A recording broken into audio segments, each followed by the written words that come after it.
kati bannaye tutandise deep politics ono gwe bayita deep politics olaba ekintu n'otategera lwaki kibaddewo naye kati kankunnyonnyole. Omwogezi w'ekibiina Waiswa Mufumbiro ng'ali ku Palo FM omwezi guno nga gutandika ogw'ekumi wiiki ewedde yatugambye nti NRM Museveni yafulumiza biliyoni 5 nga azin 5 biliyoni nga baziwa ababaka abalwanyisa Kyagulanyi nga za kulwana Kyagulanyi na kumulwanyisa na kumunafuya.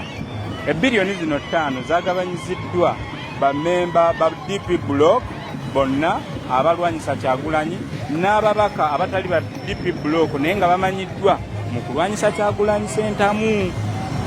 Ababaka bano bataddewo buli omu alina engeri gy'agenda okukozesamu ssente zino. Bagenze bateekawo obubagabaga bupatepate bukombuntuntu mu constituency zeewaabwe ne bayita abantu b'NRM bajje balondole ssente zaabwe gye ziraga.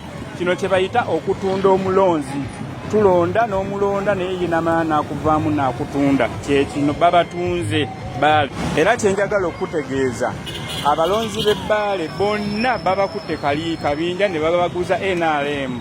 Bategese omukolo ne bayita ba NRM bajje ne babaguza abantu baabo ne babaguza mu Kalamba.